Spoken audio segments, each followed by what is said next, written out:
exportateurs. Des chefs d'entreprise partagent leur expérience de développement international. Une rencontre animée par Stratexio.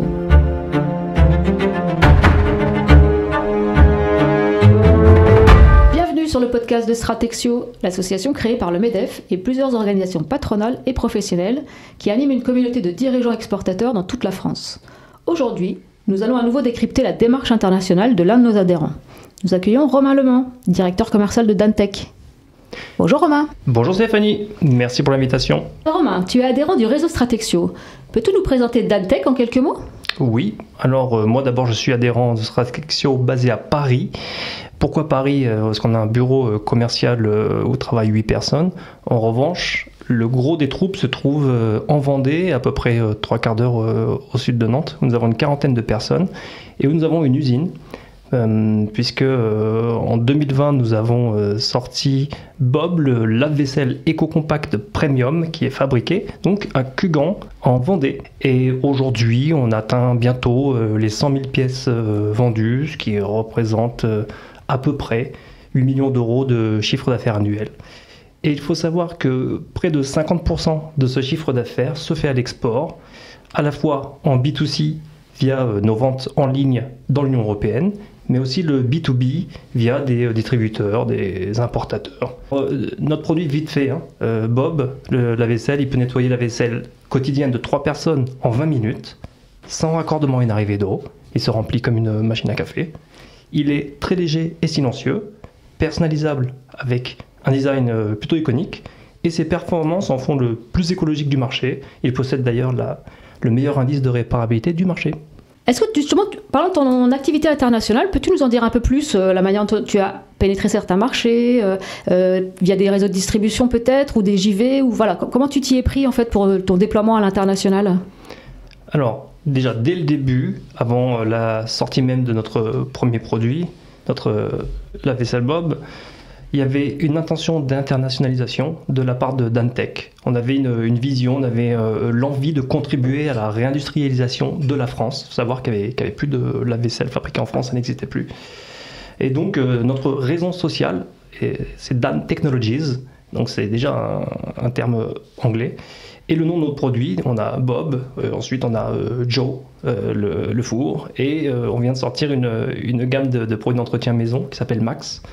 Alors tout ça, ce sont des noms plutôt internationaux qu'on peut aussi bien comprendre en France qu'en Asie, qu'en Amérique du Nord. Alors il y a des gens qui vont dire « Ouais, mais vous faites du Made in France, pourquoi vos produits ne s'appellent pas Michel, Gérard ?» c'est parce qu'on vise cette internationalisation. Alors peut-être qu'un jour on y viendra au prénom français.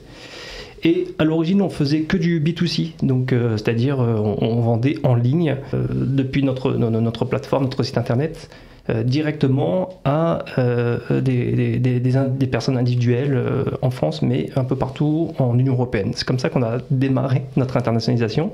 Et puis moi, en réalité, j'ai contacté Dantec début 2021. À l'époque, j'étais agent commercial freelance. Et j'ai proposé mes services, notamment, je les ai mis en relation avec un ancien client à moi qui était à Taïwan. Et c'est ainsi qu'on a commencé cette année-là notre premier export vers un pays étranger, Taïwan.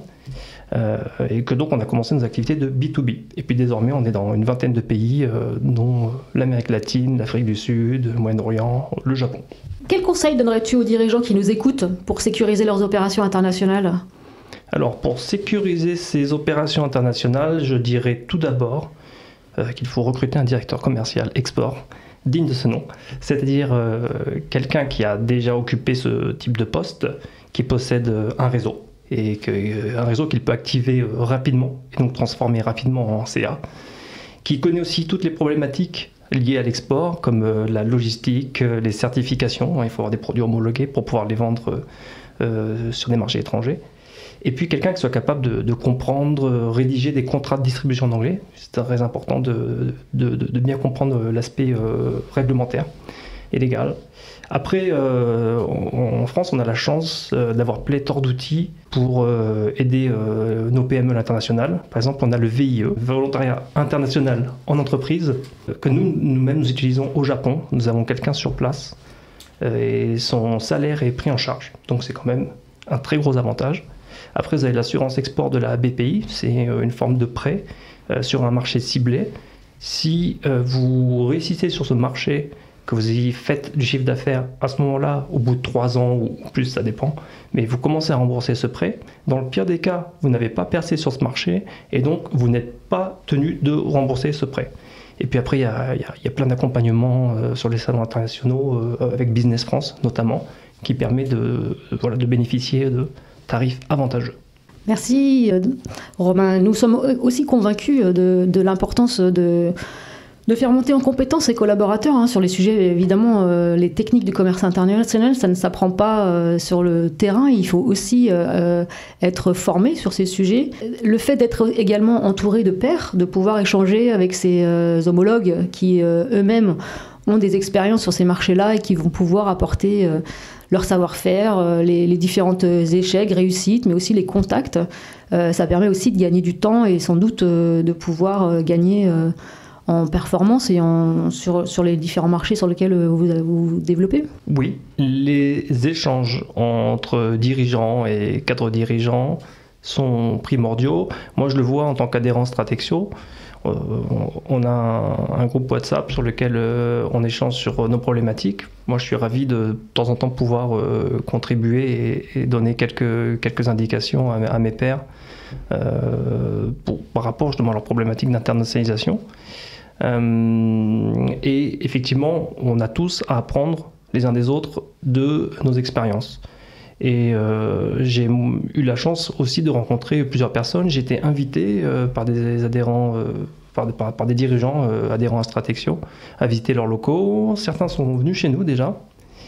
Et à chaque fois, ça permet de réfléchir ensemble à comment, lorsqu'on est, peu importe la taille de l'entreprise, mais dans notre cas, on est une petite PME, et comment, malgré tout, parvenir à remporter des marchés à l'étranger en étant une jeune et petite PME.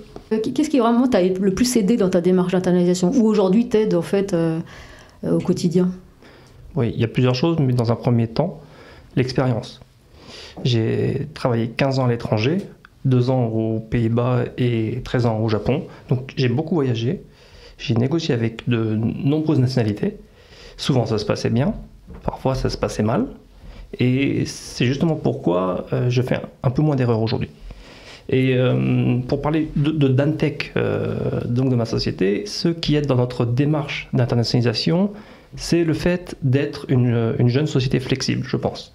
On a peu de strates hiérarchiques et donc on a un processus de décision qui est rapide et qui permet de s'adapter aux spécificités du pays.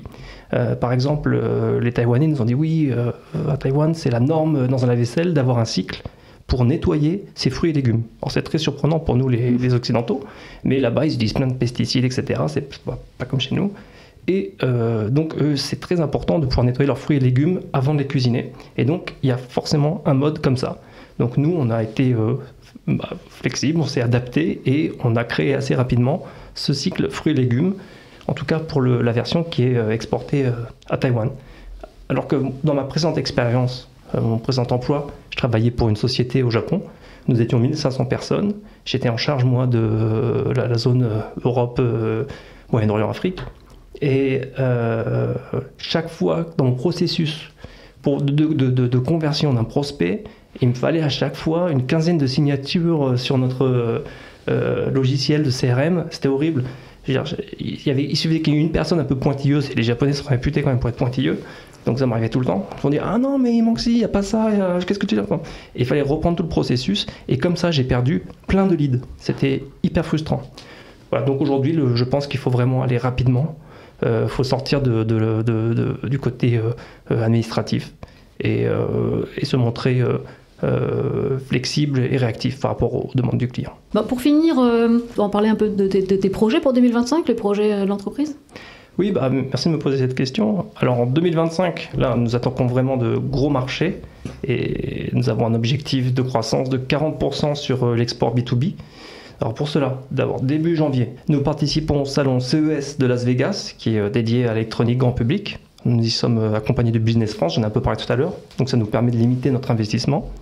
En février, on enchaîne sur le salon Ambiente de Francfort. Alors c'est le salon de l'univers de la cuisine en Europe. On y retrouve toutes les grandes marques françaises, fabricants de poêles, vaisselle, tout ça. Je ne vais pas les citer, les nommer, mais des marques, de belles marques connues. En avril aussi, nous serons à Prague pour rencontrer les dirigeants européens de fabricants et distributeurs d'électroménagers dans un format très intime, ça s'appelle le TCJ Summit. C'est environ 200 personnes, des VIP qui se rassemblent là, et on va par exemple y rencontrer les PDG de Fnac Darty, Boulanger, Electrolux, Beko, le groupe Seb. Il faut bien comprendre, c'est assez incroyable pour un tout petit acteur comme Dantec de s'incruster à un tel événement. Et ça, on y est parvenu justement en réseautant. Après, je pense que d'ici la fin de l'année, on participera à un autre salon important quelque part en Europe. Et puis quant au nouveau marché, nous sommes en dernière ligne droite actuellement pour des accords au Mexique et au Brésil. Et puis après avoir testé le marché en Turquie fin 2024, c'est tout frais, tout récent. On va vraiment y démarrer là en 2025 avec un partenaire local. Et puis les USA, bien sûr, donc on y sera dans quelques semaines.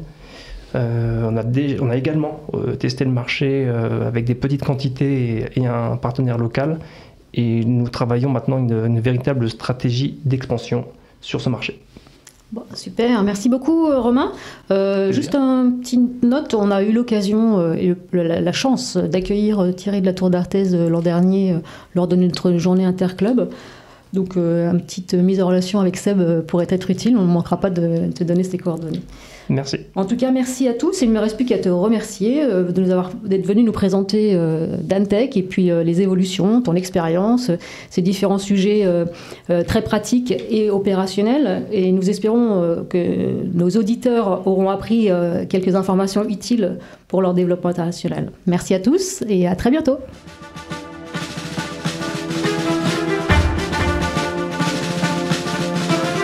C'était Parole d'exportateur. Merci d'avoir suivi cette rencontre proposée par Stratexio, le réseau des chefs d'entreprise exportateurs.